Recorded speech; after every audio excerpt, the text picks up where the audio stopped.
Les livres inspirés, chaque jour un livre pour votre édification dans la foi.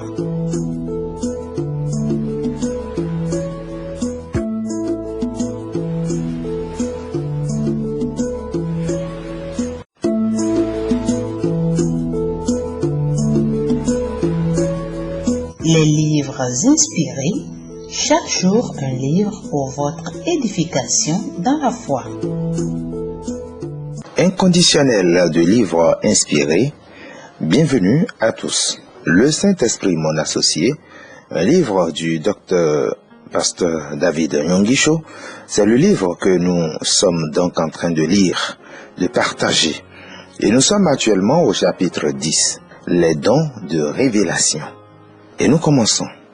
Le don de la parole de connaissance. Ce don est appelé dans la Bible don de parole de connaissance et non don de connaissance. Et cette distinction a sa raison d'être. S'il était question du don de connaissance, cela impliquerait toute la connaissance de Dieu. Mais le don de la parole de connaissance concerne seulement une portion de la connaissance divine qu'il plaît à Dieu de révéler.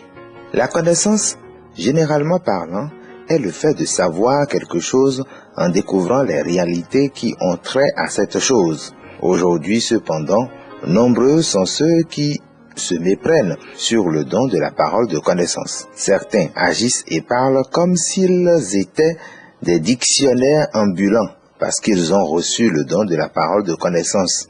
Mais en fait, leur comportement lui-même montre qu'ils sont très ignorants. Bien qu'ils aient reçu ce don, cela ne signifie pas qu'ils aient reçu toute la connaissance du Dieu omniscient et omnipotent. D'autres prétendent avoir reçu le don de la parole de connaissance parce que leur goût de l'étude les a conduits à étudier la parole de Dieu en profondeur. À cause de cela, ils disent avoir reçu le don de la parole de connaissance. Mais le don de la parole de connaissance, qui est l'un des dons du Saint-Esprit, n'a rien à voir avec la connaissance à laquelle on parvient par l'étude. Cette connaissance, qui ne peut être disséquée ni accumulée, révèle les ressorts cachés des choses et des situations. Elle résout les problèmes en temps et lieu pour la gloire de Dieu, selon une révélation divine spéciale, et elle procède uniquement de l'inspiration du Saint-Esprit.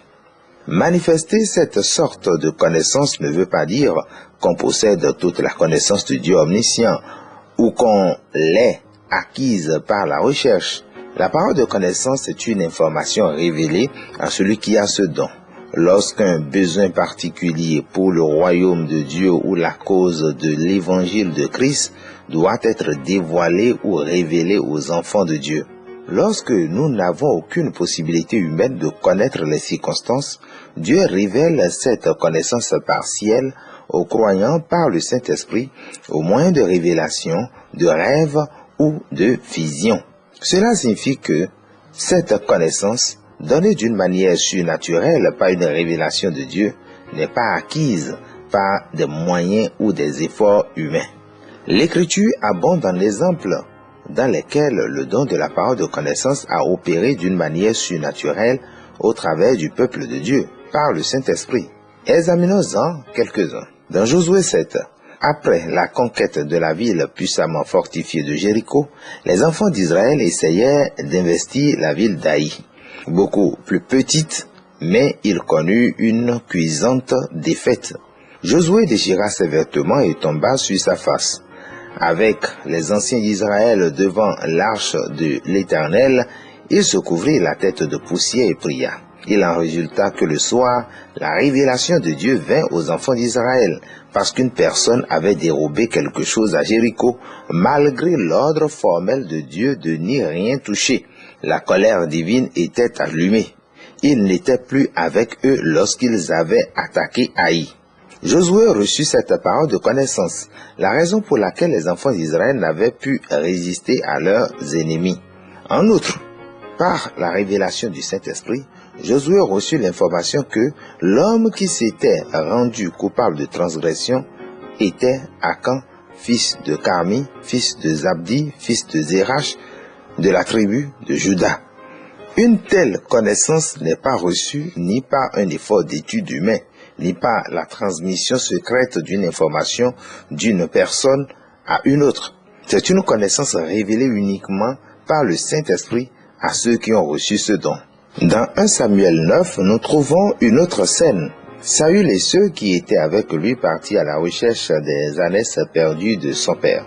Comme ils ne les trouvaient pas, ils s'approchèrent du prophète Samuel pour se renseigner. Lorsque Samuel vit Saül, il lui dit d'emblée, « Ne t'inquiète pas des ânesses que tu as perdues il y a 3 jours, car elles sont retrouvées. » 1 Samuel 9, 20. Avant même que Samuel ne parlât avec Saül, il savait non seulement que Saül rechercherait les ânesses, mais aussi qu'elles étaient déjà retrouvées. Une telle révélation lui vint par le don de la parole de connaissance. Le don de la parole de connaissance se manifesta grandement dans la vie d'Élisée. Le roi de Syrie était en guerre avec Israël et, dans un conseil qu'il tint avec ses serviteurs, il dit, « Mon camp sera comme un tel lieu. » Mais l'homme de Dieu fit dire au roi d'Israël, « Garde-toi de passer dans ce lieu, car les Syriens y descendent. » Et le roi d'Israël envoya des gens pour s'y tenir en observation vers le lieu que lui avait mentionné et signalé l'homme de Dieu. Cela arriva non pas une fois, ni 2 fois. Le roi de Syrie en eut le cœur agité. Il appela ses serviteurs et leur dit, « Ne voulez-vous pas me déclarer lequel de nous est pour le roi d'Israël ?» L'un de ses serviteurs répondit, « Personne, ô roi, mon seigneur, mais Élisée le prophète, qui en Israël rapporte au roi d'Israël les paroles que tu prononces dans ta chambre à coucher. » 2 Rois 6, 8 à 12. Une connaissance aussi merveilleuse n'est pas acquise au travers d'un réseau humain d'espionnage, mais au moyen de ce que Dieu en personne révélait à Élisée par le don du Saint-Esprit. Le don de la parole de connaissance était également merveilleusement manifesté parmi les croyants du Nouveau Testament. Les exemples de la vie du Seigneur Jésus-Christ vont sans dire. Mais regardons l'expérience de l'apôtre Pierre. Dans Actes 5, Ananias et sa femme Saphira se consultèrent et vendirent leurs biens. Ils apportaient une partie du prix et la déposèrent aux pieds des apôtres, en laissant croire qu'il s'agissait de la totalité. Ils étaient certains que personne ne connaîtrait jamais leur mensonge. Mais Pierre dit, « Ananias, pourquoi Satan a-t-il rempli ton cœur, au point que tu mentes au Saint-Esprit, et que tu as retenu une partie du prix du champ? S'il n'avait pas été vendu, ne te restait-il pas? Et après qu'il a été vendu, le prix n'était-il pas à ta disposition? Comment as-tu pu mettre en ton cœur un pareil dessein? Ce n'est pas à des hommes que tu as menti, mais à Dieu. » Actes 5, 3 à 4. Dieu avait fait connaître à Pierre ce qu'il avait besoin de savoir dans certaines situations. J'ai eu moi-même des expériences similaires. Un matin de Noël, à la suite d'une entière nuit de prière, je dirigeais tôt le matin une réunion à l'église. Mon programme était très chargé et j'avais décidé de rentrer à la maison pour dormir un peu avant de diriger le culte habituel de 11 heures. Arrivé à la maison, je sentis que j'avais faim. J'étais sur le point de prendre mon petit déjeuner lorsque soudain, une instruction s'incrusta dans ma pensée. Il me fallait retourner immédiatement à l'église où quelque chose était arrivé. Au fond de mon cœur, je n'avais nulle envie de me déranger, mais en tant que serviteur de Dieu, je ne pouvais qu'obéir. Je me levai donc et allai droit à l'église. Dans l'église, tout était silencieux. Apparemment, rien de spécial ne s'est passé. Je rencontrai seulement un jeune homme du service de nettoyage en train de balayer les détritus laissés par ceux qui avaient assisté à la nuit de prière. Rien ne semblait confirmer la parole que le Saint-Esprit m'avait donnée, selon laquelle quelque chose se serait passé à l'église. J'allongeai le cou pour examiner l'intérieur du sanctuaire. Soudain, une nouvelle instruction parvint à mon oreille. Je devais aller sur l'estrade. J'y allai pour examiner la chair. Et là, se trouvait une très grosse enveloppe scellée contenant une offrande. Je la pris dans la main et regardai attentivement la partie scellée. Dans l'idée de me réchauffer un peu avant de retourner chez moi, j'allais dans le bureau où il y avait un poêle. L'enveloppe toujours à la main, je tirai une chaise près du poêle. Tout à coup, on frappa à la porte. Je dis entrer, et le jeune homme qui était en train de balayer entra dans le bureau. Il était blême, et il tomba à genoux sur le plancher. À ma grande surprise, il dit, « Pasteur, aujourd'hui, je suis convaincu que Dieu est réellement vivant. J'ai commis un crime terrible, mais je vous en prie, pardonnez-moi. » J'étais complètement abasourdi et je ne comprenais pas ce qu'il voulait dire, mais le jeune homme, les yeux rivés au sol, poursuivit. Alors que je faisais le ménage dans l'église, j'ai trouvé cette grosse enveloppe pleine d'argent sur l'estrade. J'ai regardé autour de moi et voyant que j'étais seul, j'en ai eu envie. J'ai pris l'enveloppe. Je suis monté rapidement dans ma chambre et je l'ai ouverte avec un rasoir. J'ai pris un peu d'argent. Après avoir remis le reste, je l'ai bien scellé et je suis allé la remettre sur la chaire avant qu'on puisse rien découvrir. Tout était redevenu normal et j'étais sûr que jamais personne ne s'apercevrait de rien. Puis, alors que vous étiez parti dormir, vous êtes tout à coup apparu, nerveux et cherchant autour de vous pour trouver quelque chose. Je me suis rassuré, me disant que vous, un être humain, vous ne pouviez absolument pas savoir. Alors j'ai continué à balayer tranquillement. Je ne me sentais pourtant pas à l'aise. Alors j'ai regardé dans l'église pour voir ce que vous y faisiez. Puis, comme je le craignais, vous êtes monté sur l'estrade, vous avez pris l'enveloppe pleine d'argent, examiné la partie recollée et vous êtes allé au bureau. J'ai su alors que toutes ces choses vous avaient été révélées par le Saint-Esprit et j'ai été ici repris par ma conscience que je suis venu confesser mon péché. S'il vous plaît, pardonnez-moi. En entendant la confession de ce jeune homme, je frissonnais à la pensée que moi aussi, j'étais étroitement surveillé par le Saint-Esprit, qui est toujours avec nous. Un de mes amis connut un incident comparable. Il y a quelques années, vers la fin du mandat du Parti démocratique coréen, Bethel, un missionnaire américain que je connaissais bien, quitta les Philippines pour venir s'installer en Corée comme missionnaire.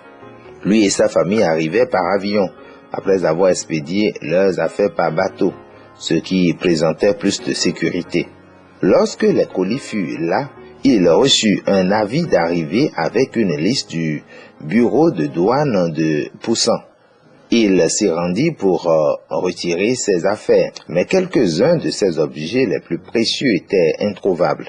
Il figurait bien sur la liste, et tout avait été envoyé en même temps. Malgré cela, on lui affirmait que ces articles n'étaient pas arrivés en Corée. M. Bethel était extrêmement ennuyé et il continua à poser des questions. Quelques douaniers en colère commençaient alors à vociférer des injures. Se sentant maltraité et déprimé, M. Bethel se mit immédiatement à prier Dieu ardemment au fond de son cœur, là où il se trouvait.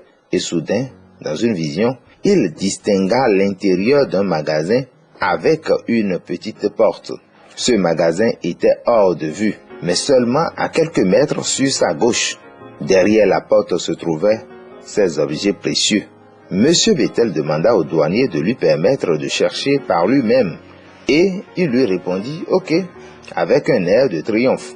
Il avança dans la direction qu'il avait vue dans sa vision et découvrit qu'il y avait effectivement là un corridor caché.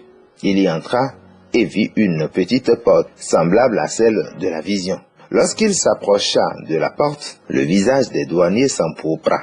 Ils lui dirent qu'il ne pouvait entrer dans cette pièce, mais il les bouscula et ouvrit la porte. Ses affaires étaient là, cachées exactement comme cela lui avait été révélé.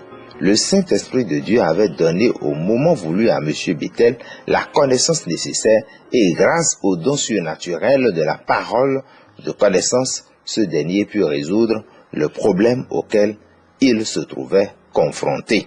Le don de la parole de sagesse. Une personne peut être très instruite et disposer d'une grande connaissance, mais pour utiliser cette connaissance, il lui faut la sagesse. La sagesse est la fonction qui nous permet d'utiliser la connaissance d'une manière efficace, de résoudre les problèmes et apporter la bénédiction et la victoire. Si quelqu'un ne possède qu'un tout petit peu de connaissance, mais qu'il est équipé de beaucoup de sagesse, il peut magnifiquement tirer parti de la connaissance qu'il possède.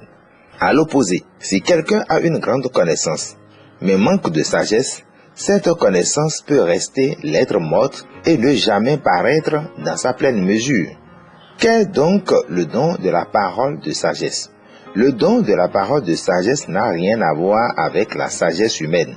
Ceux qui ne comprennent pas cela parlent parfois de certains croyants particulièrement brillants et intelligents comme ayant reçu le don de la sagesse. Mais cela est erroné. La parole de sagesse comme don du Saint-Esprit, confère 1 Corinthiens 12, 8, est donnée uniquement de façon surnaturelle aux croyants qui, par le moyen de cette sagesse, résout merveilleusement les problèmes dans des circonstances difficiles et donne ainsi gloire à Dieu. La Bible exhorte ceux qui manquent de sagesse à demander à Dieu une telle sagesse. Si quelqu'un d'entre vous manque de sagesse, qu'il la demande à Dieu, qui donne à tous simplement et sans reproche, et elle lui sera donnée. Jacques 1,5. Nous trouvons dans l'Ancien Testament un récit dans lequel nous voyons Dieu manifester sa sagesse au travers du roi Salomon, le fils de David. Lisons-le. Alors deux femmes prostituées vinrent chez le roi et se présentèrent devant lui. L'une des femmes dit, « Pardon, mon Seigneur, moi et cette femme, nous demeurions dans la même maison et j'ai accouché près d'elle dans la maison. 3 jours après, cette femme a aussi accouché. Nous habitions ensemble. Aucun étranger n'était avec nous dans la maison. Il n'y avait que nous deux. Le fils de cette femme est mort pendant la nuit parce qu'elle s'était couchée sur lui. Elle s'est levée au milieu de la nuit. Elle a pris mon fils à mes côtés tandis que ta servante dormait et elle l'a couché dans son sein. Et son fils qui était mort, elle l'a couché dans mon sein. Le matin, je me suis levé pour allaiter mon fils et voici, il était mort. Je l'ai regardé attentivement le matin et voici, ce n'était pas mon fils que j'avais enfanté. L'autre femme dit, au contraire, c'est mon fils qui est vivant et c'est ton fils qui est mort. Mais la première répliqua, nullement, c'est ton fils qui est mort et c'est mon fils qui est vivant. C'est ainsi qu'elle parlait devant le roi. Le roi dit, l'une dit, c'est mon fils qui est vivant et c'est ton fils qui est mort. Et l'autre dit, nullement, c'est ton fils qui est mort et c'est mon fils qui est vivant. Puis il ajouta, apportez-moi une épée. On apporta une épée devant le roi et le roi dit, coupez en deux l'enfant qui vit et donnez-en la moitié à l'une et la moitié à l'autre. Alors la femme dont le fils était vivant sentit ses entrailles s'émouvoir pour son fils et elle dit au roi, ah, mon Seigneur, donnez-lui l'enfant qui vit et ne le faites point mourir. Mais l'autre dit, il ne sera ni à moi ni à toi, coupez-le. Et le roi, prenant la parole, dit, donnez à la première l'enfant qui vit et ne le faites point mourir. C'est elle qui est sa mère. Tout Israël apprit le jugement que le roi avait prononcé et l'on craignit le roi, car on vit que la sagesse de Dieu était en lui pour le diriger dans ses jugements. 1 Roi 3, 16 à 28. Dans ce passage, la sagesse de Salomon n'était pas un don naturel inné. L'expression « la sagesse de Dieu était en lui » indique qu'il s'agissait d'un don de Dieu, manifesté par la puissance du Saint-Esprit en vue du besoin présent et communiqué par Dieu à Salomon. La Bible l'appelle le don de la parole de sagesse et non le don de la sagesse, ce qui signifierait une sagesse générale donnée en tout temps. La Bible enseigne qu'il s'agit du don de la parole de sagesse, par contraste avec la sagesse générale que tous les humains peuvent utiliser à leur gré. Dieu manifeste la parole de sagesse en relation avec un besoin spécifique, en temps et lieu propre à exalter la gloire de Dieu et manifester la puissance de l'Évangile. C'est d'ailleurs également ainsi que Dieu nous parle. Bien qu'il soit constamment avec nous, il ne parle pas à tout moment, mais seulement quand c'est nécessaire. Dans l'expression « j'ai reçu le don de la parole de sagesse », nous devrions toujours mettre l'accent sur le mot « parole ». La manifestation du don de la parole de sagesse est merveilleusement claire dans la vie de Jésus. Dans Matthieu 22, 15-22, nous lisons que les pharisiens avaient trouvé un moyen sûr de surprendre Jésus par ses propres paroles. En présence de Jean du parti des Romains, ils lui demandaient s'il était ou non permis à un juif de payer le tribut à César. Si Jésus répondait qu'il devait le faire, il pourrait l'accuser d'être un laquais de Rome et un ennemi du peuple juif. Si, au contraire, il disait qu'il ne fallait pas payer le tribut à César, le gouverneur romain le ferait arrêter et mettre en prison pour trahison. Sûr de leur affaire, il fut toutefois confondu par la parole de sagesse par laquelle Jésus leur répondit. Jésus les pria de lui montrer une pièce de monnaie. Et désignant l'effigie et l'inscription, il demanda de qui elle était. Lorsqu'il répondit de César, il leur dit, « Rendez à César ce qui est à César, et à Dieu ce qui est à Dieu. » Jésus leur donna une réponse parfaitement inattaquable. C'est une parole de sagesse, donnée par la puissance du Saint-Esprit pour résoudre un problème spécifique. Cela arriva de nouveau lorsque les scribes et les pharisiens essayaient d'éprouver Jésus pour pouvoir l'accuser. Ils lui amenèrent une femme surprise en adultère. « Maître, cette femme a été surprise en flagrant délit d'adultère. Moïse, dans la loi, nous a ordonné de lapider de telles femmes. Toi donc, que dis-tu » Jean 8, 4-5. Ils avaient inventé un nouveau piège, espérant pouvoir y faire tomber Jésus. Si Jésus disait qu'il allait lapider la femme, il l'accuserait d'agir à l'encontre de la loi d'amour qu'il prêchait et que démontrait ses miracles. Si, au contraire, Jésus s'opposait au châtiment que Moïse ordonnait clairement, il pourrait le traîner devant leur tribunal. Quelle fut la réponse de Jésus? Il dit, « Que celui de vous qui est sans péché jette le premier la pierre contre elle. » Jean 8, 7. Aussi endurci qu'il puisse avoir été, il ne put faire autrement que d'être interpellé par cette parole de sagesse acérée. Jean dit, quand ils entendirent cela, accusés par leur conscience, ils se retiraient un à un, depuis les plus âgés jusqu'au dernier, et Jésus resta seul avec la femme qui était là au milieu. Jean 8, 9. Lorsque nous voyons Jésus résoudre de tels problèmes épineux, l'un après l'autre, par une parole de sagesse, nous ne pouvons qu'être submergés de respect et d'amour. Et puisque ce même Seigneur est notre Sauveur vivant, quelle que soit la difficulté que nous puissions avoir à affronter, il nous suffit de regarder à lui pour ne pas être découragés. Dieu a promis de nous donner de telles paroles de sagesse lorsque nous sommes persécutés pour notre foi au Seigneur Jésus-Christ et l'Évangile.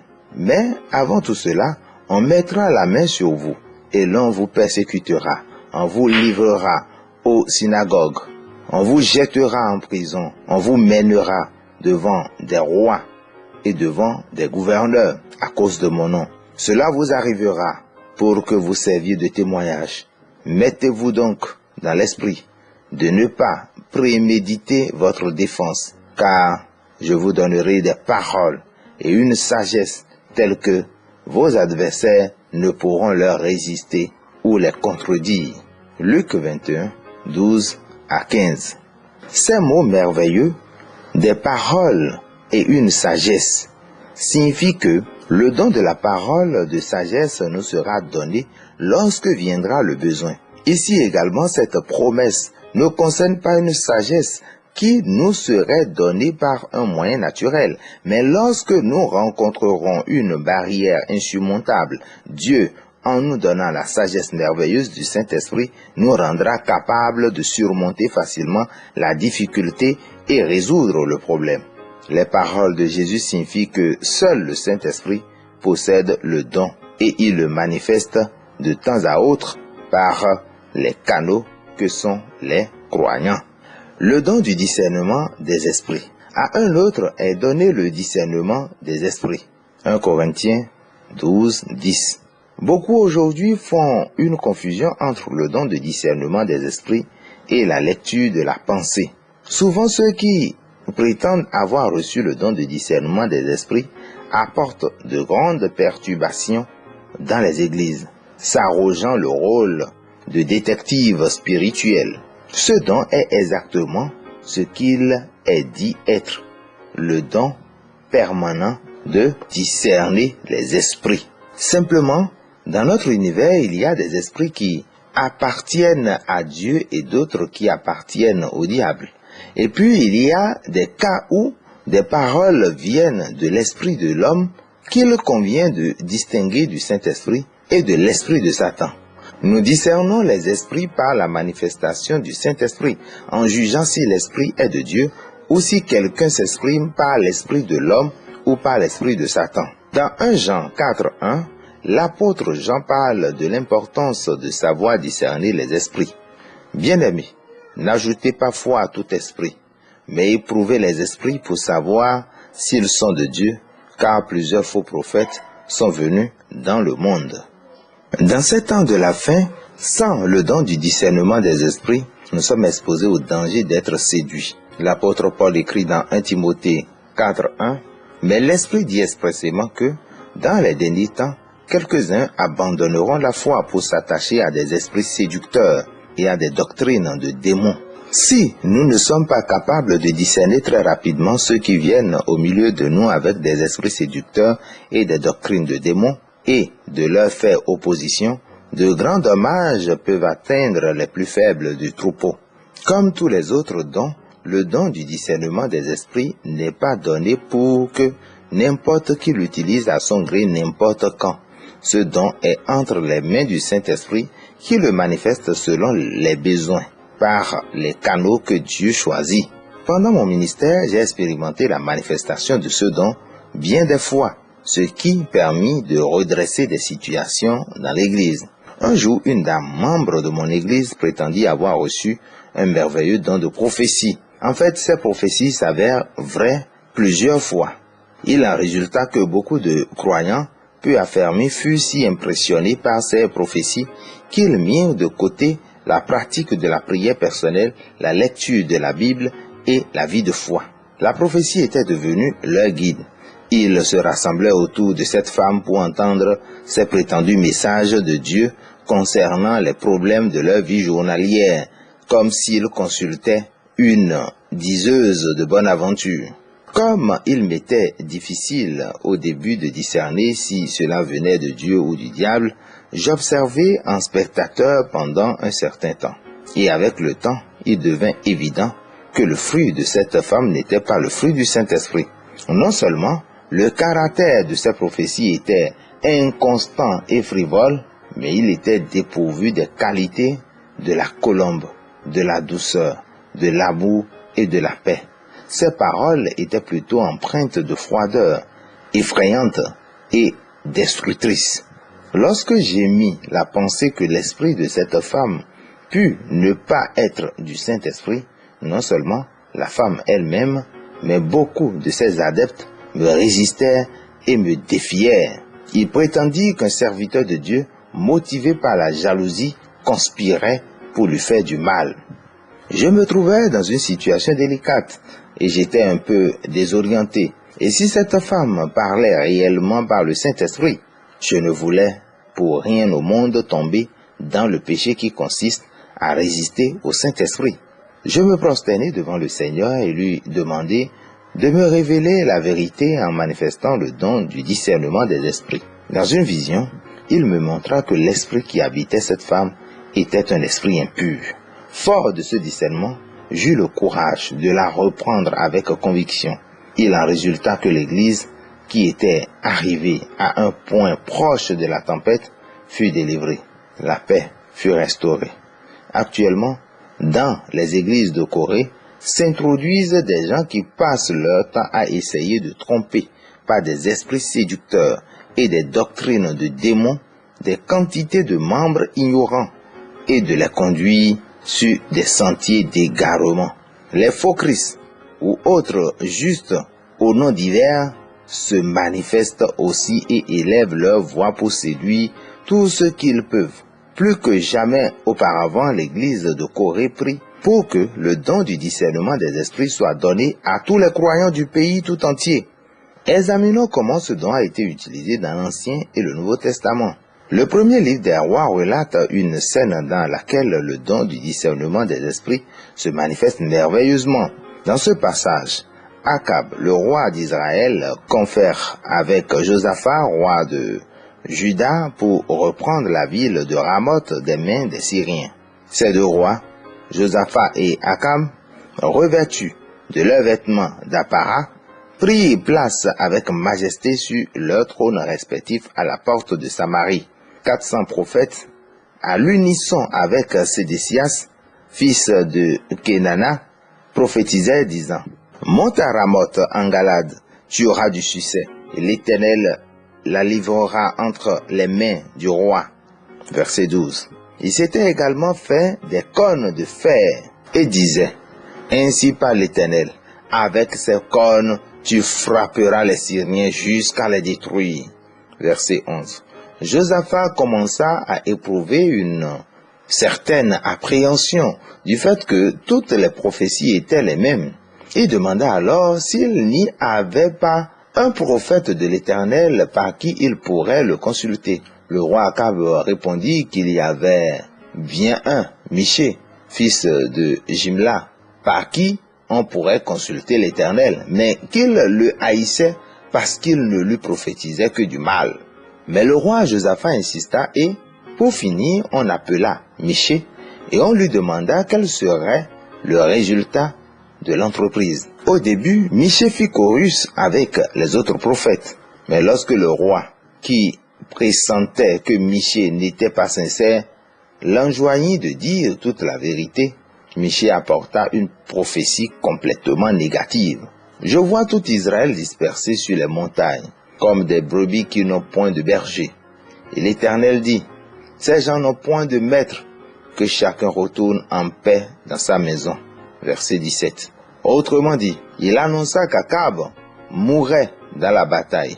Puis, par le merveilleux don du discernement des esprits, Dieu montra à Michée les événements cachés qui s'étaient passés dans le ciel. Michée dit: écoute donc la parole de l'Éternel.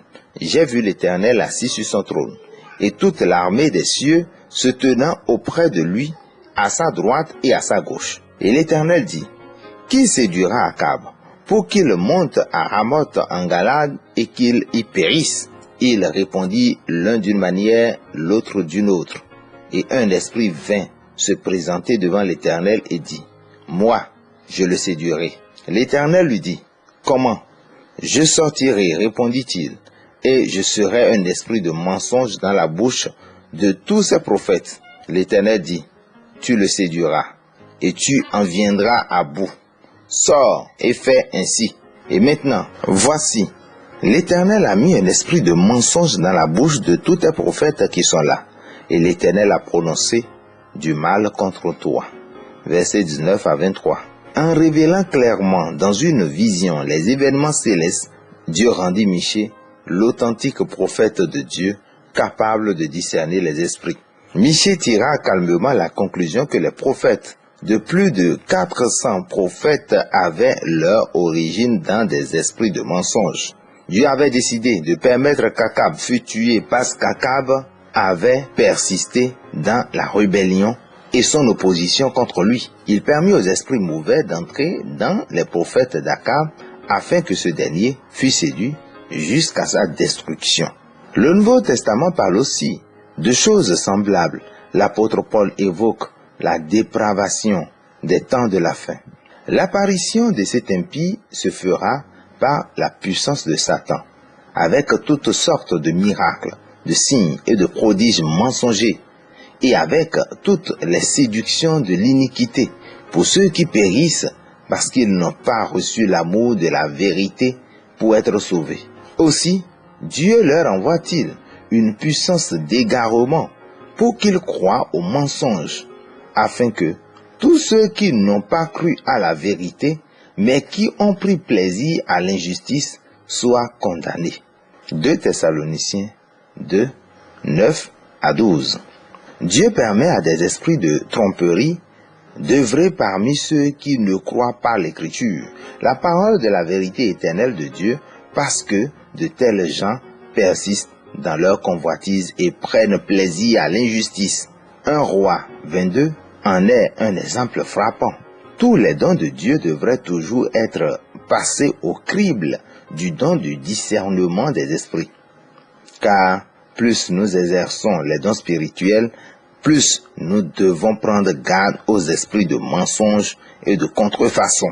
La manifestation du discernement des esprits est très souvent présente dans le Nouveau Testament. Notre Seigneur Jésus-Christ étant Dieu incarné, les dons du Saint-Esprit qu'il exerça ne peuvent se comparer exactement à ceux qui sont donnés aux chrétiens ordinaires. Cela dit, nous pouvons constater que durant ces années de ministère, Jésus s'est fortement intéressé au discernement des esprits. Dans Matthieu 16, lorsque Jésus fut arrivé dans le territoire de Césarée de Philippe, il demanda à ses disciples, « Vous, qui dites-vous que je suis ?» Lorsque Simon-Pierre répondit immédiatement, « Tu es le Christ, le Fils de Dieu vivant », Jésus reprenant la parole lui dit, « Tu es heureux, Simon, fils de Jonas, car ce ne sont pas la chair et le sang qui t'ont révélé cela, mais c'est mon Père qui est dans les cieux. » Versets 16 à 17. On aurait pu croire que la confession de foi de Pierre provenait de ses propres pensées et convictions, mais Jésus l'aida à discerner qu'il ne s'agissait nullement d'idées personnelles. C'était Dieu dans les cieux qui avait révélé cela à son cœur. Un peu plus tard, Jésus expliquait à ses disciples qu'il fallait aller à Jérusalem et y souffrir beaucoup, et même y être mis à mort et ressuscité le 3e jour. La réponse de Pierre fut, « À Dieu ne plaise, Seigneur, cela ne t'arrivera pas. » Verset 22. Mais cette fois, Jésus le réprimanda sévèrement. Lorsqu'on juge d'une manière générale, le « non, ne dis pas cela » de Pierre semble procéder de son amour et de son attachement au Seigneur. Mais le Seigneur, par le don du discernement des esprits, sonda l'âme de Pierre et dit, « Arrière de moi, Satan, tu mets en scandale, car tes pensées ne sont pas les pensées de Dieu, mais celles des hommes. » Verset 23. Nous ne pouvons que nous étonner de ce que l'exhortation de Pierre, apparemment si fidèle, ait été ainsi, en fait, manœuvrée en coulisses par Satan. Cela montre encore combien urgent est le besoin du don du discernement des esprits. Les expériences de Pierre et Paul, ces deux grands serviteurs de Dieu de l'Église chrétienne des premiers temps, nous permettent d'examiner encore le don du discernement des esprits. Nous avons déjà mentionné la campagne d'évangélisation de Philippe en Samarie, acte 8. Beaucoup y entendirent l'évangile de Christ, reçut le salut et la guérison et furent baptisés. Un peu plus tard, il fut demandé à Pierre et Jean de venir prier pour ces nouveaux chrétiens en vue de la réception du baptême dans le Saint-Esprit. Mais un sorcier du nom de Simon essaya d'acheter de Pierre ce don du Saint-Esprit. Simon avait entendu les prédications de Philippe et avait été baptisé dans l'eau. Il semblait être un croyant fidèle, mais lorsque Pierre vit Simon, par le don du discernement des esprits, la vraie nature de Simon fut mise à jour. Pierre dit à Simon, « Je vois que tu es dans une fielle amère et dans les liens de l'iniquité. » Verset 23. Ainsi, par le don du discernement des esprits, le véritable état de Simon fut révélé à Pierre. Une situation similaire se produisit lorsque Paul et Silas étaient à Philippe. Comme nous allions au lieu de prière, une servante qui avait un esprit de python et qui, en devinant, procurait un grand profit à ses maîtres, vint au-devant de nous et se mit à nous suivre, Paul et nous. Elle criait, « Ces hommes sont les serviteurs du Dieu très haut, et ils vous annoncent la voie du salut. » Elle fit cela pendant plusieurs jours. Paul, fatigué, se retourna et dit à l'esprit, « Je t'ordonne, au nom de Jésus, de sortir d'elle. » Et il sortit à l'heure même.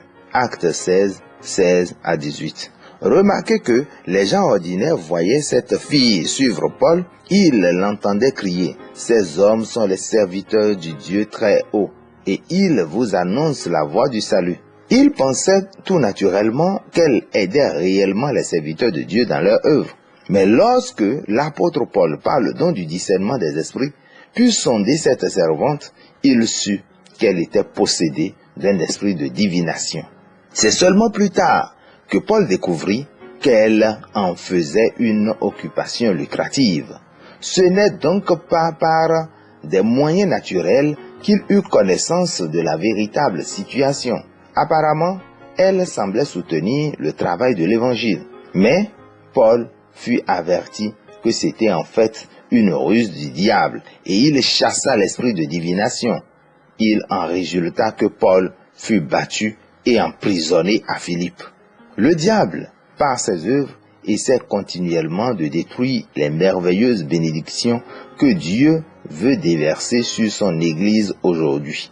Par la manifestation du don du discernement des esprits en nous, nous devrions pouvoir distinguer entre l'esprit de vérité et l'esprit de l'erreur, afin de ne pas tomber dans le piège. N'ajoutant pas foi à tout esprit, mais éprouvant les esprits pour savoir s'ils sont de Dieu. Confère 1 Jean 4:1. Nous devons participer à l'action du Saint-Esprit qui prend soin de faire avancer notre foi. Et c'est là que prend fin la lecture de ce chapitre. Nous venons donc de lire le chapitre 10 du livre Le Saint-Esprit, mon associé, du pasteur Dr David Nyonguisho. Merci de nous avoir suivis et à bientôt pour une autre lecture.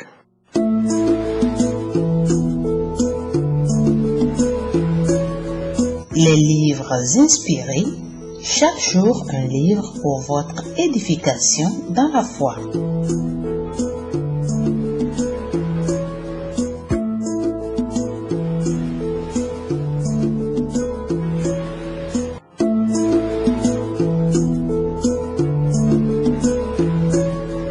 Les livres inspirés, chaque jour un livre pour votre édification dans la foi.